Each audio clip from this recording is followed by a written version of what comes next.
Nigel Farage claims that Brexit has worked economically, and then he claims it's failed on deregulation and immigration. This doesn't make any sense. Exports of goods have plummeted. The UK goods trade has suffered its steepest 5-year fall on record, highlighting how Brexit has reduced flows both in and out of Britain. The volume of UK goods imports and exports was 7.4% smaller in 2023 than in 2018, the largest 5-year decline in goods trade since comparable records began in 1997. Nigel Farage is only looking at services. Services are not impacted by Brexit because they don't need to go over borders. And this is the problem. You said that if Brexit doesn't work, you would leave the country. Well, economically, Brexit's working. We've gone Explain that to me. I will.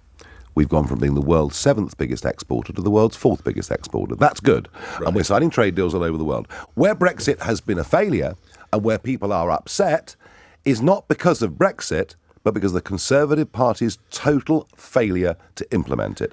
I mentioned to you already the 4,000 regulations Sunak was going to scrap and didn't. Nigel makes it clear he only cares about services, banking, that kind of thing, and he wants to make us more like America. In doing so, it means that we're not able to ensure the country has enough food, and it collapses our farming industry. And on immigration, we now have legal and immigration running at numbers even in Mr. Blair's time we couldn't accommodate. That is not. No. It's a failure to deliver. It's a failure of the Conservative Party. Brexit gives us the ability to make our own. Worked so that the migration figure, what should have happened that the Conservative Party did not put in place? What Boris Johnson did was to set the level at which you could come lower than we'd ever seen it before, and to open it up to the whole world. That Brexit has not been implemented. That is true. It's not a failure of Brexit. I don't like to defend Boris Johnson, but Nigel Farage called for the Australian point system. That always meant more immigration. And coming out of the European Union meant leaving the Dublin Convention, and that always meant that refugees and asylum seekers were going to increase.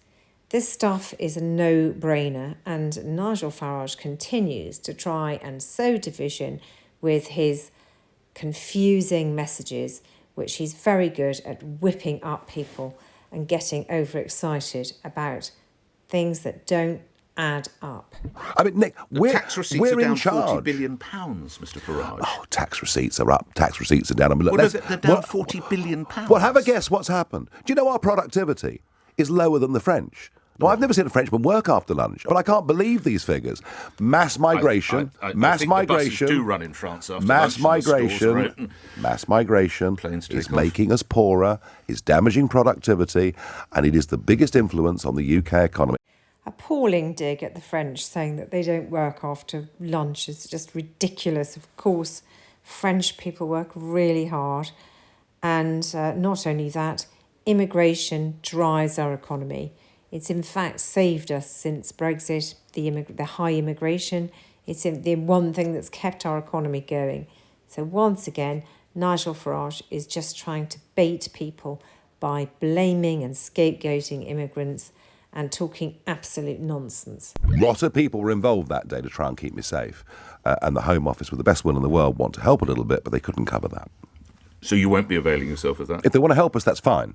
But I need something much bigger than they can offer. Do you ever get scared? Thoughtful. Yeah, of course. I mean, how can you not?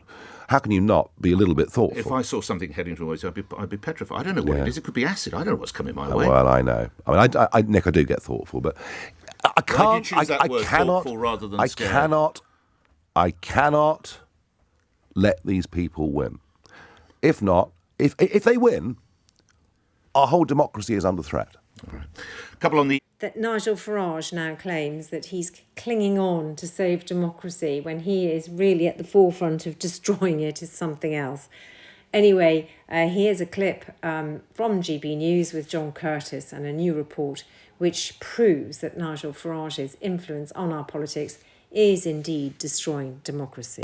By the electoral expert Sir John Curtis has found that trust and confidence in the UK's politics and election system has never been worse. And his report found that a record numbers of voters said they almost never trust governments to put country before party or politicians to even tell the truth. And Sir John Curtis joins us now. Sir John, it's always a delight to have you on the show. The title of your report, Damaged Politics, says it all. Please tell us some of the shocking detail. Well, as you've already just outlined, Martin, we've got record levels of distrust in government and politicians, and more people, at least as many people as ever, saying that they think our system of government should be reformed.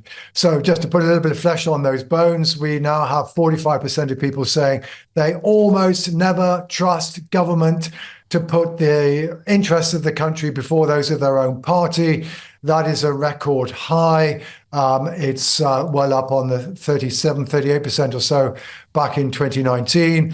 We've got 58% of people saying that you can't trust politicians to tell the truth where they're in a tight corner, and that's close to being a record high.